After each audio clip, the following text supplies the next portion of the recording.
Hey, welcome to the Bako Motorsports Power Hour. I'm Mike Griffith, Californian Motorsports rider, among other things. Here flying solo today, Louis Amistoy, who's sometimes here. He is not here. He's off being a bigwig somewhere in meetings. Yep, there's the empty chair. Louis would probably rather be here. I'm not even sure which city he's in right now, some business meetings or something. He'll be back tomorrow, which doesn't do us any good for today. Steve Hughes was going to be in to help me out. He's stuck in a board meeting somewhere, so you're stuck with me, the flag, America, and a great show. And so we've got the Season 3. Cameras being adjusted here. And got the we've been covering racing forever, I think. So there we go. Had some, we got the Fast Trip All-Area Motorsports team that you've got to remember to be a part of the team. 2 wins on a drag strip, 3 wins on an oval, and I think last count we have 15 drivers already qualified for that. Last year, our first time we ever did this, I think we had 55 drivers ranging from the mini dwarfs on up to any level of racing. We had motorcycle riders, the oval racers, drag racers. So doing that again, it was well received. And as I say, 15 drivers now and a whole host of others with a couple of wins looking to get in there.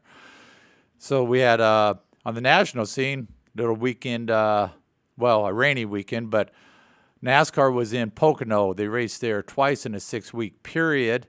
This was the first of those 2 races, and they were supposed to race on Sunday, and it rained Sunday, and it rained some more Sunday, and it rained a little more on Sunday. Finally got around to getting the race in on Monday under beautiful clear skies with a few clouds, perfect weather for the Poconos. And Kurt Busch raced to his first win of the season with an interim crew chief. His crew chief had been suspended for 1 race, and so they had another member of the team, an engineer, sitting on top of the box, and they used fuel mileage to win this race. He was told he was a couple laps short for the final as the cars were about to start the last 33, it turned out to be 33 laps of green flag racing. At the end, he was told he needed to save fuel. He was 2 laps short, and that's pretty hard to do on the big tri-oval there, but he did. He saved enough fuel, managed to do a pretty good burnout, got the win, which secures a spot in the chase, which is always important this time of the year. Kevin Harvick, he placed 9th in the race. He's passed a lot of the cars on the day. Probably, if you did a count, passed more cars than anybody else. He had an early speeding penalty, and there are a pair of cautions fell at the wrong time for him right before he was planning to make a green flag pit stop. So he would go in under the caution, then be at the tail end of the lead lap. Came back, finished 9th, so not a bad run for him, realistically. Casey Mears, 24th, often where he is. Not a great day, not a horrible day. Stayed out of any of the little bit of trouble there was during the race. Interesting, Chase Elliott and Earnhardt were fighting for the top spot when the race went green for the last green flag run. Busch got around him. That proved to be the winning move because it's pretty tough to pass there once they get spread out, led the rest of the way, so good win for him. Harvick and Busch, 1-2 in points, so pretty good for the Stewart-Haas teammates there, and both of them in the chase now, and that's really of utmost importance, although that wouldn't be the chase standings at this point if it was time for the chase, because the more wins you have, the more points you get heading into the chase, and Kyle Busch has the most wins with 3, so he would be the chase points leader, I guess you could put into it. But anyway, 9 drivers now qualified with victories to make the chase at the end of the season. A little bit of other news for NASCAR too, and this one they knew was coming down because you had the 42 of Chip Ganassi Racing, obviously Kyle Larson. He didn't have all the lug nuts on his wheels at the end of the race, and that's a no-no, even though NASCAR for a while said, have at it, boys, you can't tighten all the lug nuts, and now they're not watching you, but they check after the race, and if there's any missing lug nuts, you're in a little bit of a trouble. So his crew chief, Chad Johnston's been fined $20,000, suspended for the next race this weekend at Michigan, and placed on probation, double secret probation as it is. And as I said, this upcoming race at Michigan International Speedway on Sunday. And on Saturday, the Xfinity Series hit the track. Ryan Reed, 33rd. I didn't see this race. I was doing other things on Saturday and caught up on it. There's a reason for his 33rd finish because, well, not finish. Apparently, Reed and Ryan Sieg has a little on-track incident.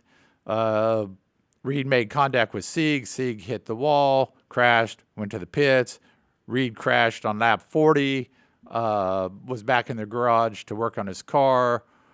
Red flag came out because it started raining. And by coincidence, the two team haulers were pitted next to each other, and that prompted a little garage altercation. We have a little video on that. Whenever to talk about what happened with Ryan Reed, but he obviously does nothing wrong, you know what I mean? I guess he's just brain dead or stupid. I don't know which one. Probably both, but we got wrecked, you know what I mean? And anytime you get around him, I always see him in the fence, or he always ends up in the fence. It's not going to do us any good to go out there and get into a battle royale, but at the end of the day, it's going to take two parties here to agree, and I think that we need to sit down and have a mature conversation, and when that happens, then that happens. I tried to talk to him, but there is no talking to him. He wouldn't get through, you know what I mean? And I figured he'd say, I apologize or whatever, but no, he didn't say that, and it escalated, and then he wouldn't shut his mouth, so I figured I'd shut it for him, but none of his pit guys would let me do it, so it's what it is. Yeah, so a little interesting deal there. Probably not the type of publicity Ryan Reed would like. Probably more like winning at Daytona, which he pretty much started 2 seasons ago with. So they get back to racing, and boys will be boys. And it would have been nice to have some video from the garage incident, but we didn't get that. But we got the reactions. Also, we had in the straight line category, the NHRA was in New England at New England Dragway in Epping, New Hampshire. They were supposed to run on Sunday, but once again, it was a rainy day Sunday. They ended up running on Monday. But the news out of this happened on Saturday when fast Jack Beckman was making a qualifying run, and his car went kaboom, and probably the biggest kaboom we've seen in a long time, and we have a video. Away. Jack Beckman, one of those surprise guys that hasn't won. He's also the defending Traxxas winner. Oh, big explosion. Jack Beckman just destroyed a Mopar body. Okay down there, Jack? I'm good. Great news as you listen to the onboard communications between Jack and his team. He's good. He climbs out okay, but that sedan became a drop-top convertible very, very quickly. Just some amazing footage there of the explosion. And it's interesting to see at one point from the camera on the top end as you facing Jack when he's coming down the strip there, he actually takes his right hand off the steering wheel and puts it up toward his face over the helmet, kind of like this, because there's shrapnel going everywhere. And part of that shrapnel was the blower there is just split in half, and it starts going in pieces, and it's just shrapnel everywhere, and he's looking to protect himself a bit there. Just a scary deal. Not only destroyed the body, hurt the chassis. The team had to go to a backup car. Jack was okay. What happened there was the camshaft broke, stuck the valves open, fuel goes in there, and it turned into a grenade. And they said on the NHRA telecast of the race on Monday that the team was looking at the idea of going to kind of a cockpit around the driver, which would be something new and funny car, much like the Shoemaker cars have in Top Fuel. So interesting thing there.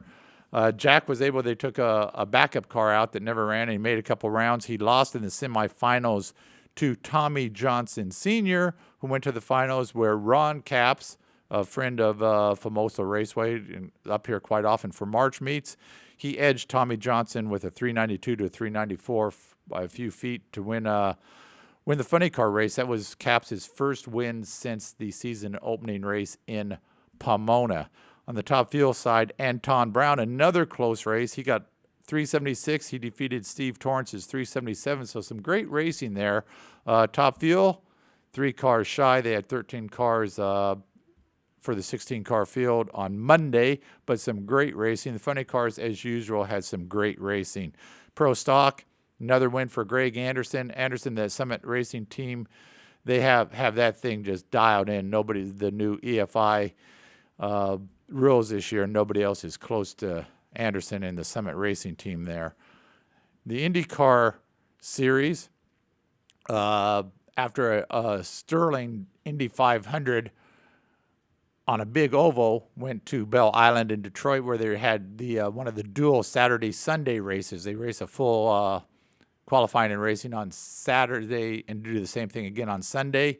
And Simon Border won on Saturday. Will Power, his first win in over a year on Sunday, so a good win for Will Power there. Interesting thing on the Indy card, they came out with the money won, as they often do at the awards banquet on Monday following the Indy 500. And so I kind of looked at it, and it's 1.5 million or 2 million for the winner, and it goes on down. Second place is half of that or something, and it drops off pretty rapidly. My first initial, I think it was around 13.5 million. My first initial thought was, wow, that's not a lot of money, especially when you look at golf and how much they make for hitting a ball around. These guys put their lives on the line.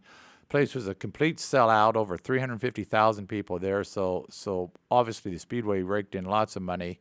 And by comparison, I think Daytona paid out 18 million for the NASCAR race. But anyway, go to the Facebook page, Bako Motorsports Power Hour. Take a look at that, because Robin Miller used to work for the Indy Star years ago, now does stuff for Racer Magazine and television, has a pretty good take on the purse and what some drivers got, and what they got was a pittance. If you take out a lot of the other stuff, some of these drivers probably ended up with about $40,000 for that race. So go ahead, take a look at that, and we're going to take a break here. Be back with the Bakersfield Speedway segment.